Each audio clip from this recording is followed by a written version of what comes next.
Thanks very much, John, and welcome everybody to today's Essex seminar, and especially warm welcome to today's speaker, Julien Emile-Geay, who is a professor at the University of Southern California, where he is a mathematical paleoclimatologist, and that was a position or profession description that did not exist when I did my own stint in paleoclimatology some 35, 40 years ago. I did my master's in glaciology, as some of you may know.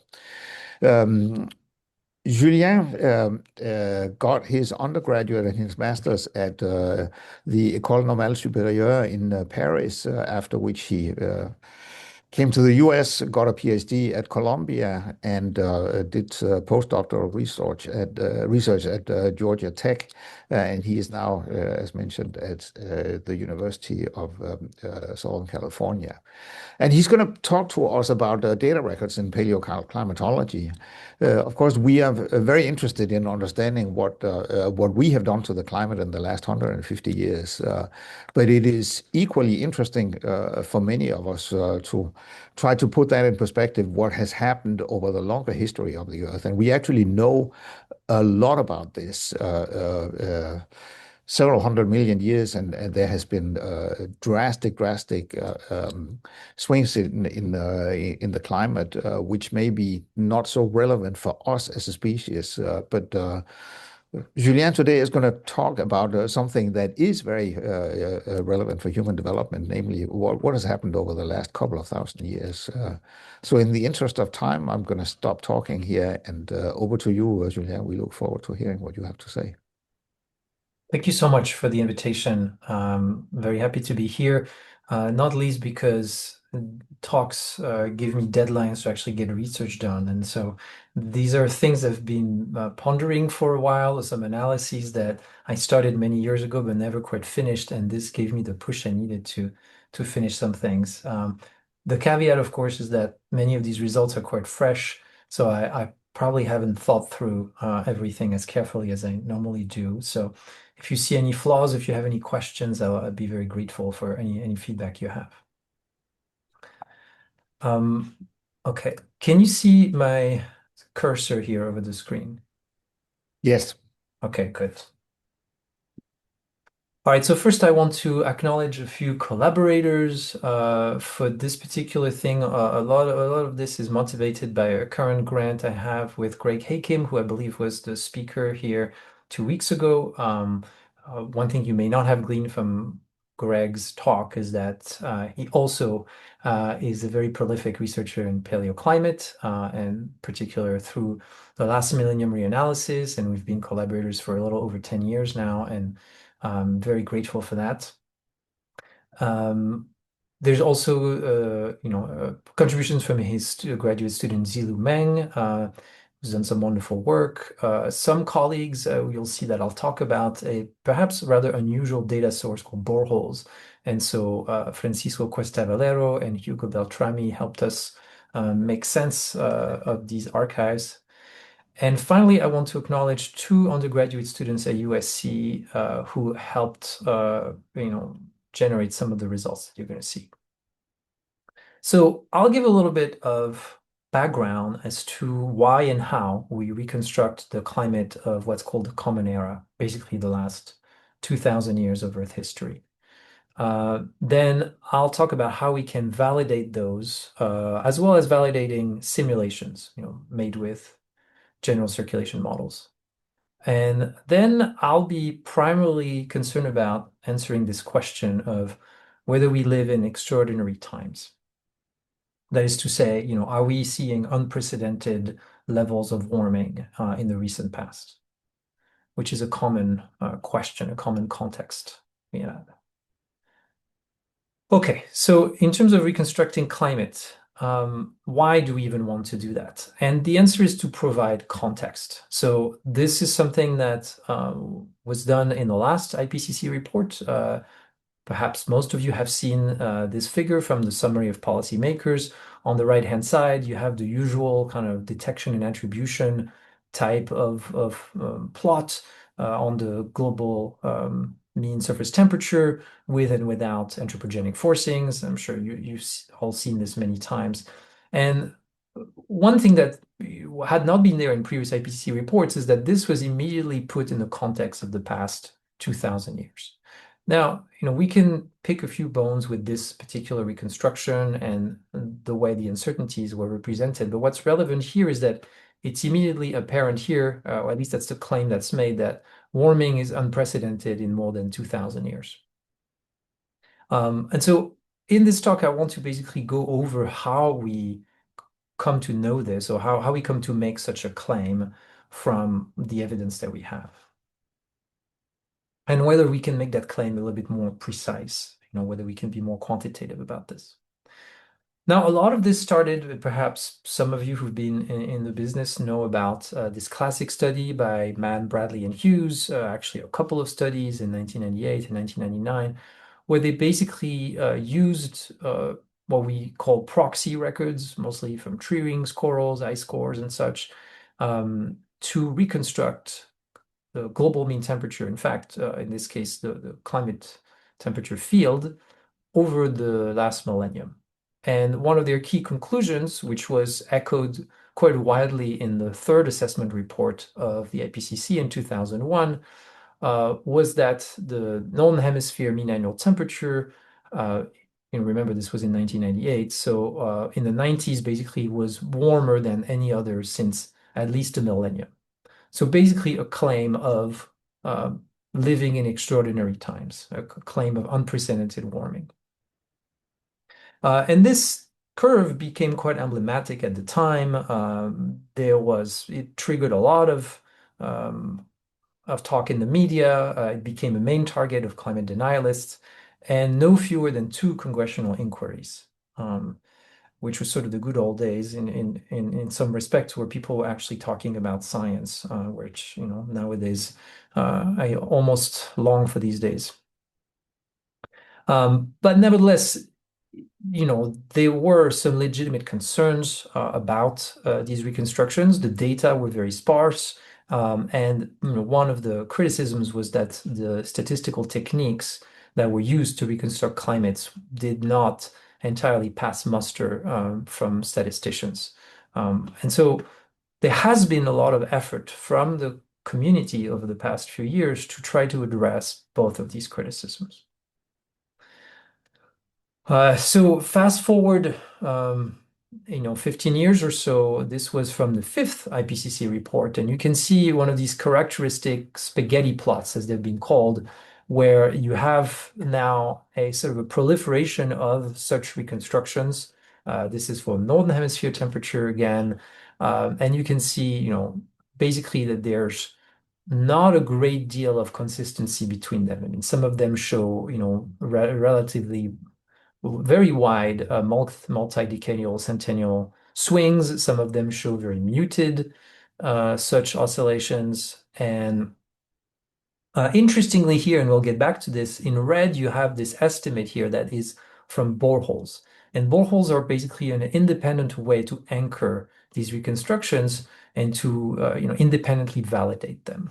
And the majority of them, I would say, did not show quite as much cooling over the past 400 or 500 years than the boreholes suggested. And this and other evidence suggested to people that maybe these reconstructions were underestimating past variability, and therefore they would artificially make the present day look anomalous.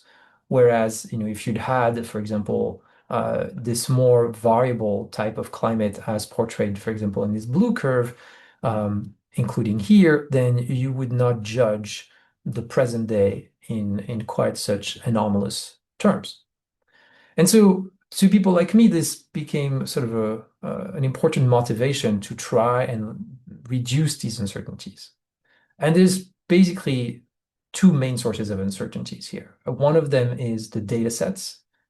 All of these reconstructions use different data sets, and they also use different techniques. And it became quite important to really disentangle these 2 sources of uncertainty. So In 2019, I was part of this international consortium, Pages 2K, where we took one database in which I was quite heavily involved, called the Pages 2K temperature database. And we basically applied 7 different climate reconstruction techniques to that same exact data set to really try to minimize the influence of the choice of data. And I'll say more about the data in a minute, but this is basically what went into this IPCC figure. There is basically some reproduction of this. Now, one of the requirements for participating in the study is that all of these methods had to produce ensembles, so they had to basically sample their uncertainties. But they all did this with various, the sophistication of the statistics was quite a bit different from all of these. So I was involved in those two methods labeled BHM and DA. BHM is a Bayesian hierarchical model based only on basically an average of the proxies, but also including information about the forcings and explicitly modeling the memory of the time series.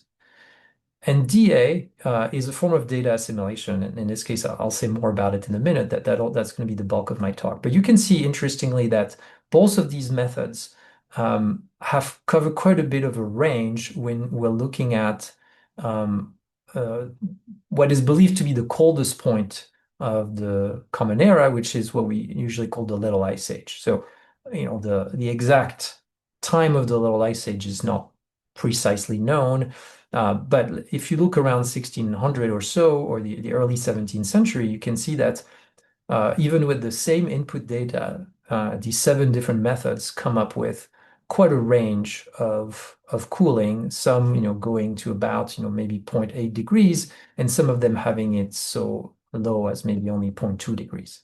And of course, the implications for this are quite different. Again, in terms of judging the character of the current warming. So we'll spend some time basically exploring this question. Can we constrain this range? Can we improve on the methodology and perhaps also on the data, but I'll focus mostly on the methods, and can we usefully constrain this range? So a word about the data. I assume most of you here are not paleoclimatologists, but you may have heard of these. So we have information from various paleo archives, tree rings, ice cores, corals. And in this case, we also have, and this is quite special to the Common Era, is we also have historical documents. For example, the flowering of cherry blossoms in Kyoto, of which records have been kept for around a millennium. The timing of the phenology of other plants like grapes. There's many cultures, including my own, that care a lot about their wine. So they've been keeping very detailed records of harvests for a long time. And there's the freezing of rivers in many parts of Russia, for example, or Central Europe. So there's a wealth of written evidence that can be tapped into as well. I will not be focusing too much on that today, but that is definitely a source of evidence that is exploited for that as well. But I would say traditionally, particularly at the time of the so-called hockey stick, the main source of information was tree rings. And one of the goals of the Pages 2K initiative, which I'll say more about it in a second, was to add more sources of information, particularly from the ocean. So try to add more sediment cores and more corals to more evenly sample the globe, because of course tree rings only grow on land, and for the temperature sensitive ones, they really only tell you about summer temperature. So they're not very good recorders of, or they can't say anything about winter conditions.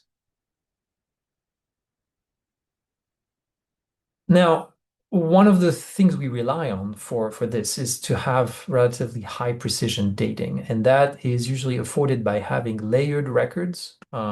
Certainly in the corals, we can count layers, we can count them in trees, and with methods such as cross dating, we're able to quantify the uncertainty in this ring counting. So this is the Pages 2K database. As of 2017, there was, around 700 records covering basically all major climate zones, quite a bit of elevation gradients as well, different resolution. The majority of those have an annual resolution, which would show up orange on this plot. Some of them have even sub-annual monthly resolution. These would be the red dots here, those corals. And you have a few lower resolution records, particularly the marine sediment cores, which show up here with these blue numbers with a resolution on the order of decades. And it's also an important property to describe. The temporal availability of these records is very uneven. So many of the corals that we have only cover the past couple of centuries, and there's almost none of them. In fact, there's only one of them here in the Central Pacific that goes beyond 1600 or so. And the first millennium has basically a dwindling number of trees, and then you're basically left with a few ice cores, basically less than 100 proxies total. And these proxies are more difficult to calibrate to temperature. So definitely some challenges in the first millennium CE, which I won't focusing on as much today. So this was, it's important to underscore, this was a community effort. It gathered around 100 people from, I'd say, about 30 countries. And it took quite a bit of time to herd that many cats. And we're trying to actually reinvigorate this effort right now. But this was a landmark volunteer effort by all these people to really expand the coverage of our knowledge of climate over the Common Era. And that led to several innovations on our part, including, inventing basically new data standards, try and put all these data together. So perhaps some of that is not a concern to you if you're used to weather data assimilation and the data already come pretty standardized, but this was definitely not the case for us in paleoclimatology. So we had to break a lot of new ground to try and make something like this happen. And we've been very careful about the temperature representativeness of this. So how much of the field basically are we capturing at various points in time? And we capture a pretty good chunk of the planet, although there's many areas, particularly over some parts of the many ocean areas, particularly over the Southern Ocean, that are not very well sampled or at all. So that is definitely a limitation of a network like that, and we have to be very honest about that. There's some kind of irreducible uncertainty that comes from that. Nevertheless, you will see that we can get quite remarkable results about estimating global temperature from such a record. And that's because there's a lot of redundancy in the temperature record.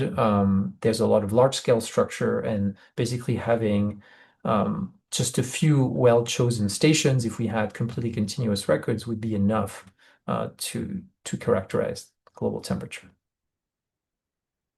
So the first thing that we did when we published this data was to do something very simple, which is to basically composite all these records together and see what we got.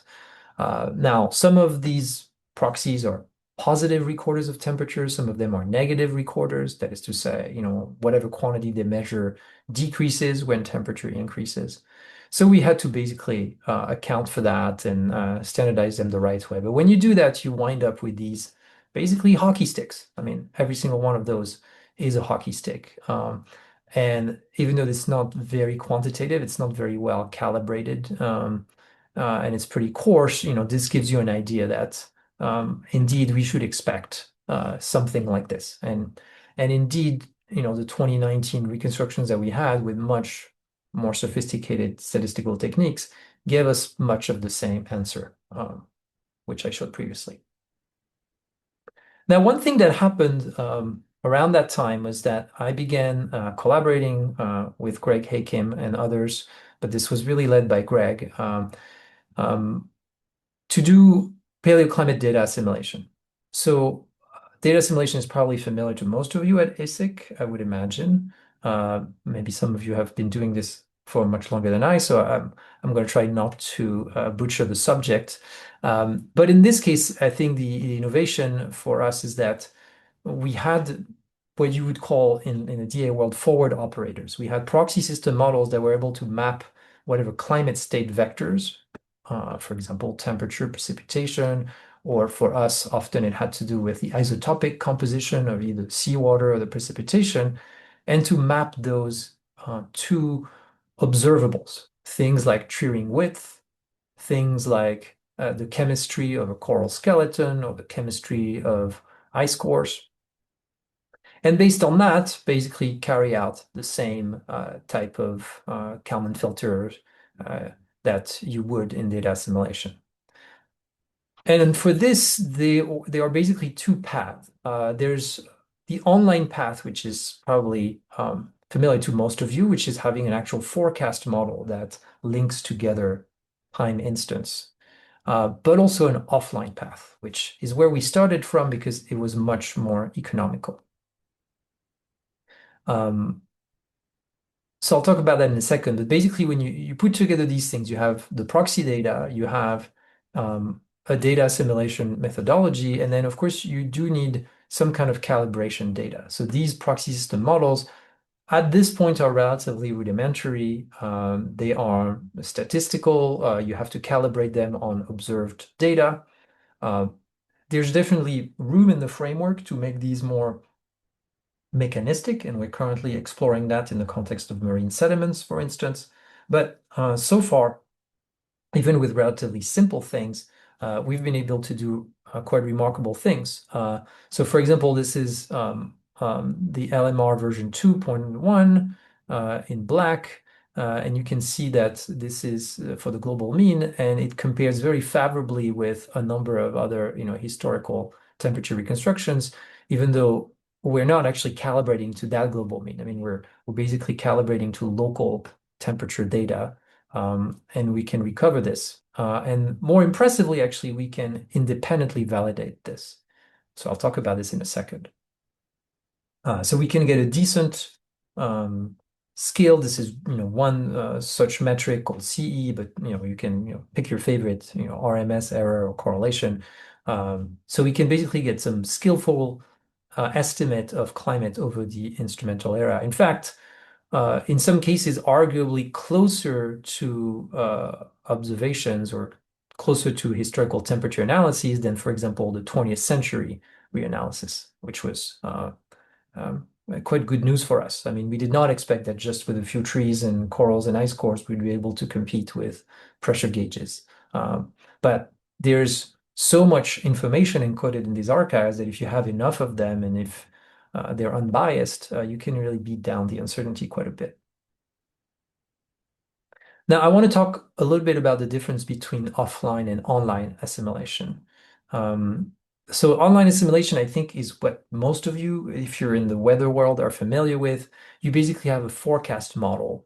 So in this case, for example, you're trying to forecast the year 1815 from the year 1814. So you have some uncertainty about your initial conditions, but you have a forecast model getting you there. And then you basically confront this forecast to observations using the Kalman filter equations to modify the trajectory, and then you iterate this process in time. So you have to start at the beginning of the record, and then you iterate from year to year, or as we'll see, from season to season in the case of the latest such effort. So in this case, your prior are these dynamical forecasts from year to year. On the other hand, and so this is one example, for example, from 2021 by Perkins and Hakim, where they did such a thing, and they were able to get quite impressive reconstructions of global mean surface temperature over the past millennium. And so importantly, every single one of the trajectories that you get out of this Kalman filter, so we basically sample from the error space There's different draws that we do from the distribution of proxies. And for each of those, there's about 100 ensemble members that basically represent different initial conditions. And from these, you get an ensemble of many hundreds, sometimes thousands of plausible climate trajectories. And that is quite a different scenario from offline data assimilation, which is all we had at the time of the last IPCC report, where basically your prior is a static collection. It's basically just a distribution. So you can take, for example, a long integration of a climate model like CCSM4, and you basically get a static distribution. So it's not dynamic, it's not varying from year to year. It's basically the same every single year. And you basically randomly sample from this distribution, compare it to your data, and the Kalman filter does its magic. However, that magic is limited. So you actually have fairly broad distributions when you do that. You can maybe see the difference between the left and the right.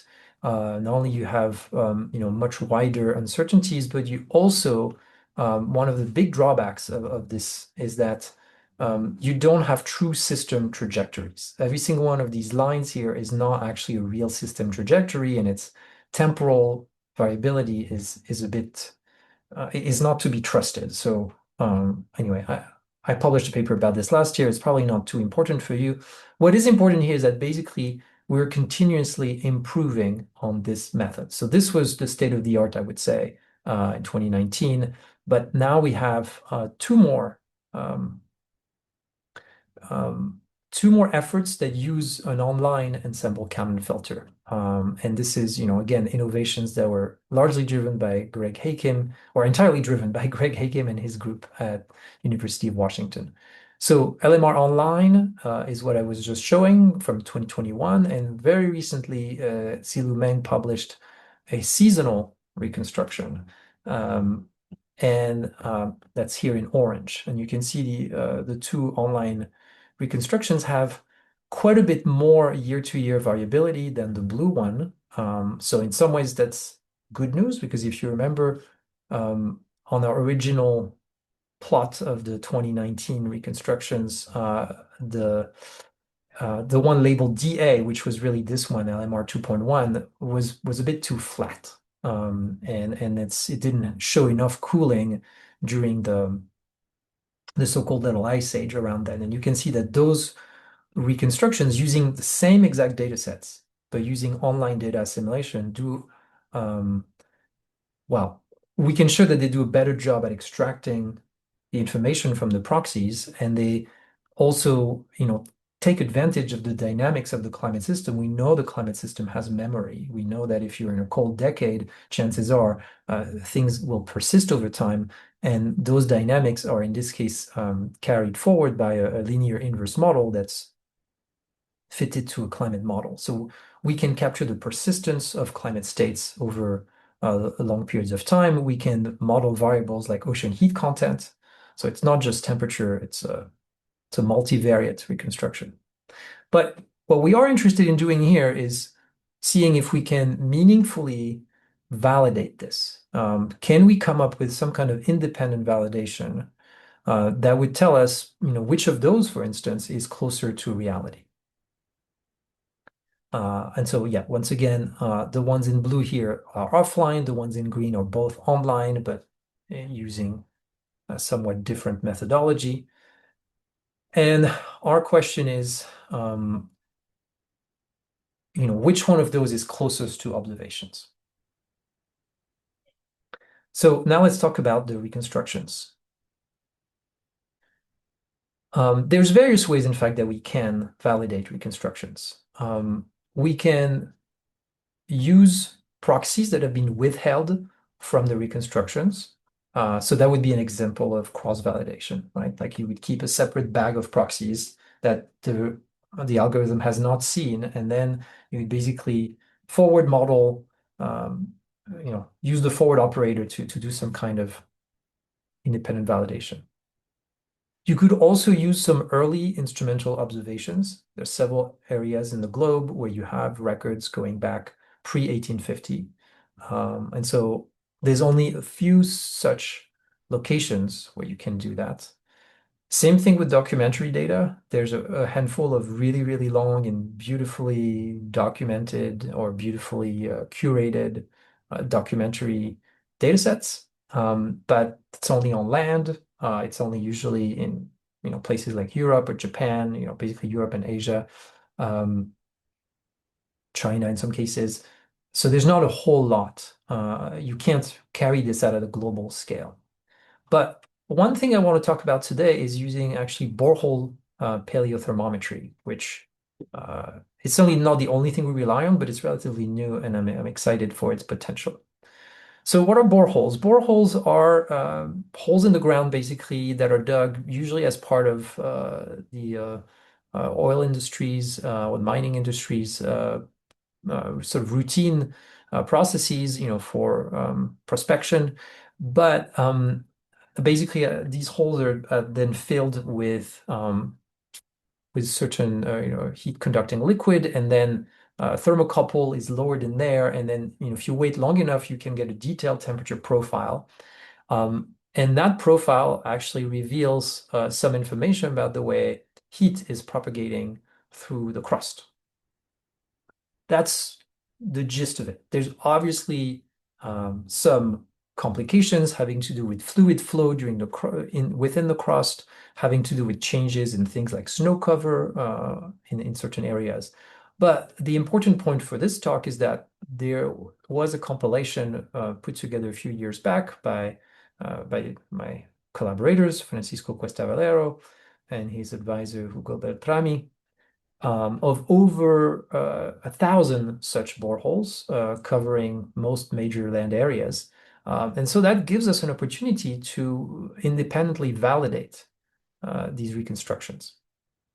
So this is what these boreholes look like.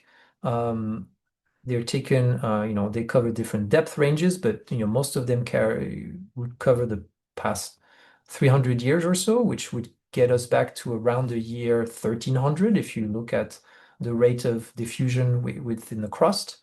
And in most places, you can see that there's once you remove other trends, you see a warming in most places happening in the upper part of the crust. It's not the case everywhere. You will definitely see profiles where things appear to be cooling, but the majority of the profiles show warming, and this is just two regions.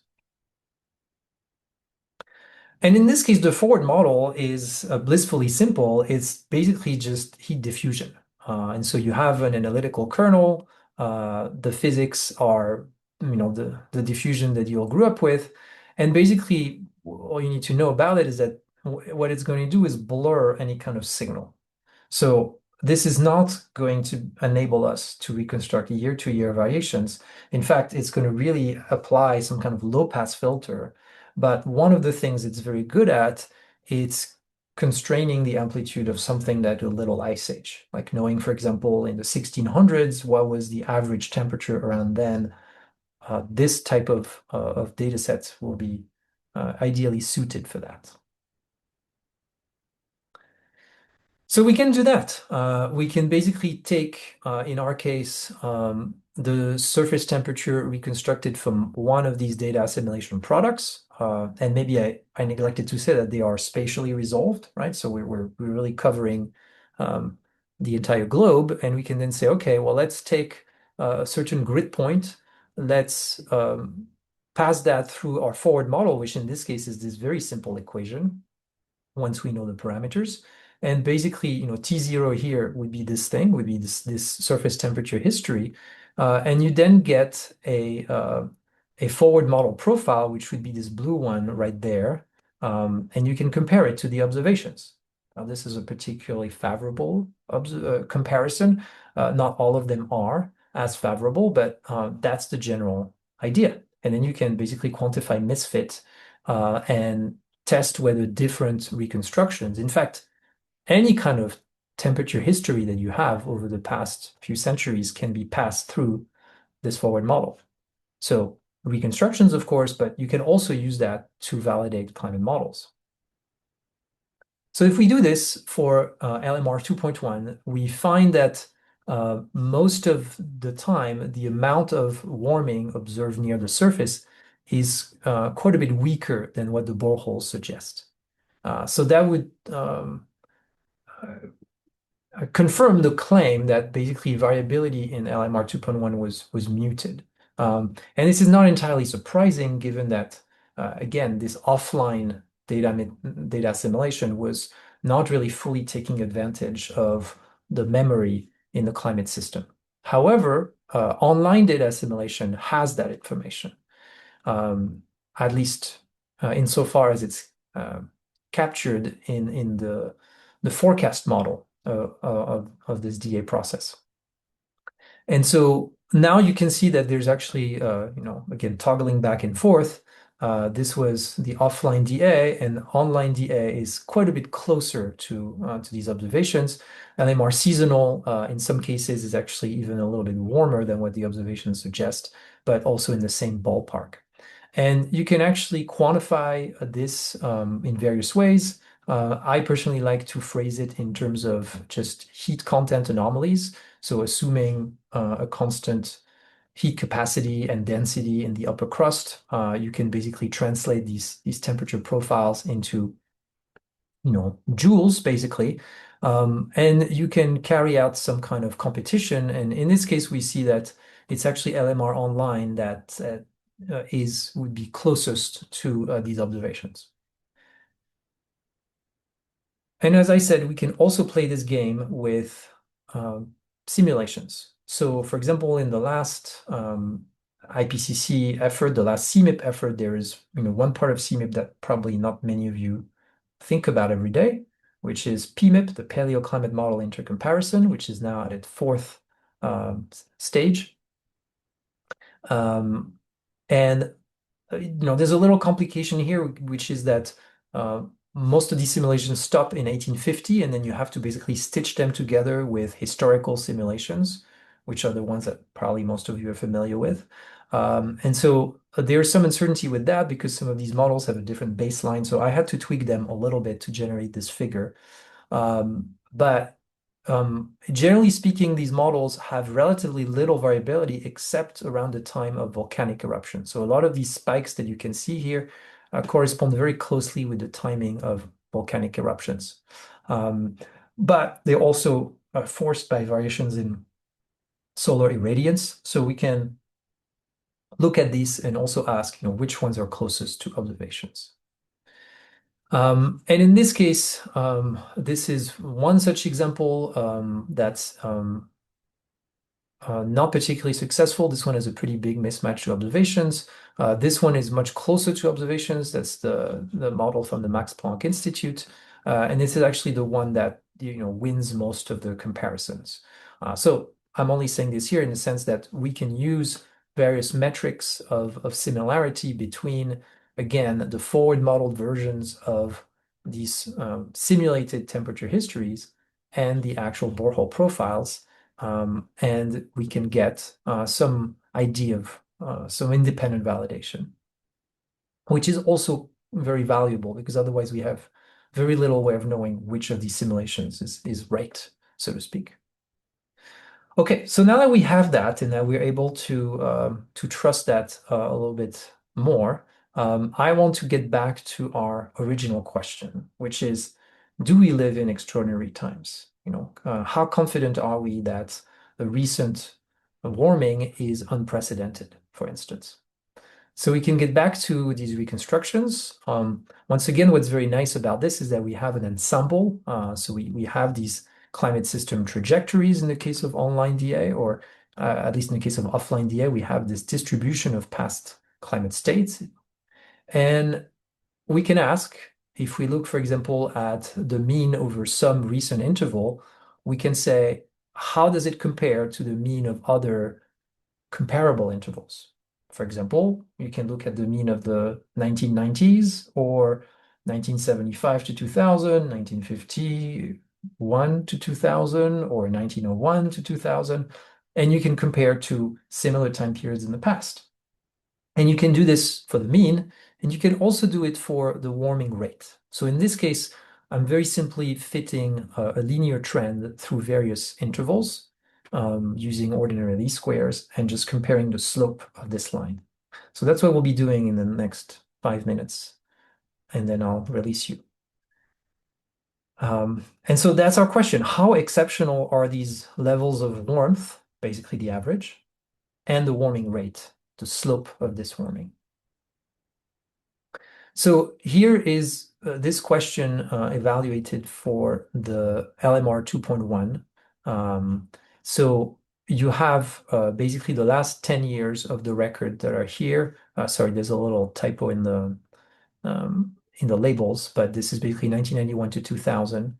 And you see that in blue, and in gray, you have all the previous decades. And again, this is an ensemble of 2000 trajectories, so you have quite a bit of data to play with. And you can look at that and you can say, well, if we look at the probability that this mean is greater than one, the blue is greater than gray, basically you can do differences between these things, and you'll find a very, very high probability, of course, as is apparent here, then that this is unprecedented.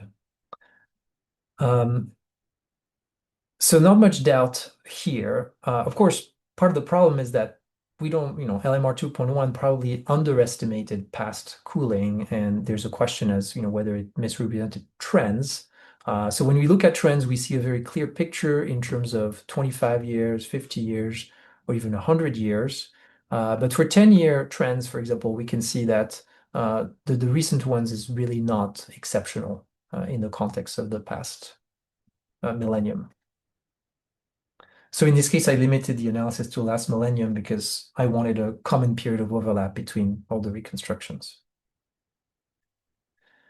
Okay, so this seems to be the case, at least with this particular reconstruction, which is LMR 2.1. Do we see the same in other reconstructions? So now I'm going to show you this on these plots where, to orient you, we have the probability density. On the left, we have the changes in the mean over these various intervals, 10 years, 25 years, 50 and 100 years. And on the right, you have changes in the slope. And so this is basically summarizing what we were just showing, but all on one plot. Interestingly, here you can see that, not surprisingly, as the time scale increases, the rate of warming, sorry, no, the mean decreases a bit, but also the uncertainty about the mean also decreases. And that's a reflection of basically the central limit theorem, right? We're averaging over longer time spans, and so we're decreasing the uncertainties about that mean. And in all of these cases, we have a very high probability that this is the whatever most recent interval is the warmest on record. Things are a little bit more complicated for the trend. For example, you see, this very broad probability for these 10 years, again, with, barely about 50% of the recent 10-year trends being exceptional. But for all of the other intervals, a very high probability that they are exceptional. And as I said before, one of the reasons I was excited to have more and better data assimilation techniques is that there were some lingering questions about LMR 2.1 because it's offline. These paths are not true system trajectories, and the variability was quite a bit understated. But basically, we get a very similar answer, in fact, an even stronger answer when we look at LMR online or LMR seasonal. They all give very, very similar answers when it comes to that. So that's the upshot here, is that we do live in extraordinary times, both in terms of the mean and the rate of warming. I think this probably didn't come as a huge shock to you, but I find it satisfying that we have now much better ways to look at this, much better ways to quantify this through the language of probability theory. In the interest of time, I'm going to pass on this. Basically, you can show that this is the case for the global mean, not surprisingly, because it's the case almost everywhere on Earth. So for these 10 years, for example, this would be for 10-year blocks, this would be for 25-year blocks. There's some interesting spatial patterns that you see here, particularly over the Southern Ocean. This is an area that is not particularly well observed in the present day, but that's even more so in the paleoclimate record. So I think part of what we're seeing here that there's simply too much uncertainty to really say much about that. But what's very clear, again, is that the results are very robust. Depending on the three LMR products, you see very similar picture. And so there's very clearly a strong relationship between the amount of global warming and basically the fraction of the globe that is experiencing that warming. This fits, I'm going to go fast on this. Basically, this fits with a recent theory that was published by Fried and Hoybers, and is probably not going to be hugely surprising to most of you. Basically, the globe can't get warm if most locations on the globe don't get warm as well. And then the last thing I'll show is that we can revisit these things. Now, this is a slightly different way. Again, we're comparing the distribution of the most recent averages in this case. This is this black, thick black line to the previous averages, which would be this light gray one. And in this case, the colored curves correspond to future warming, which are the shared socioeconomic pathways, which most of you are familiar with if you've done any IPCC related work. And what you can see here is that, of course, we are headed towards uncharted territory. That is to say, we can say quite confidently that the future warming, as predicted under all these scenarios, is going to be quite a bit higher, of course, than present, but also the past 1,000 years. And such is the case also for a variety of trends. So we can do this exercise for both the means and the trends. Okay, so that is where I want to leave it. Here are my conclusions, which in the interest of time, I'm not going to read. But basically, I think we have made quite a bit of progress since the hockey stick. I think we know better than ever that indeed we do live in extraordinary times, and that if we fail to mitigate, we are headed for basically uncharted territory. But there are remaining challenges. Of course, the fact, everything I showed today, probabilistic as it was, does not include the unknown unknowns. So basically, all the things we don't know because we don't have enough data coverage. And so it remains important to fill in those gaps. And that's all I have for today. So thank you for your attention. And this is, a work of thanks about all the infrastructure that has enabled that, both on the software and data stack. Thanks, Julien. Do we have time for questions? I know you have a meeting to get to. I have time for a few questions, yeah. Okay, so if you have any questions, please raise your hands. Or you can type it in the chat.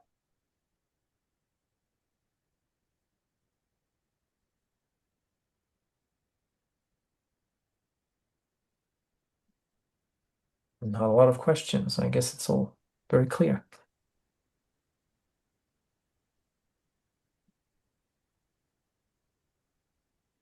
So I have a question about the borehole Mayer temperature. I wonder how specifically can the land cover, such as the snow, affect the measurement as well as reconstruction of the temperature? Was your question about snow cover, the effects of snow cover on that? Yes, for example. Yeah, I don't know as much as I would like about this. I think this is one of the reasons why we basically try to average things together at a continental scale to avoid local effects biasing this too much. Of course, the disappearance of snow cover is in itself an indication of warming, but I don't always know how they correct for that in the temperature boreholes. So I can ask my colleagues about that. But this is definitely something that community has thought about quite a bit. Thanks. Thanks. We have any other questions?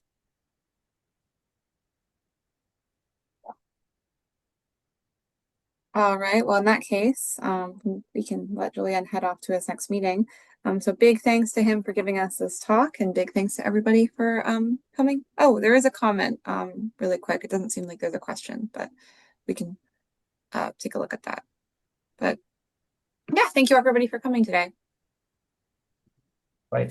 Thank you so much. Thanks very much. Have a good afternoon.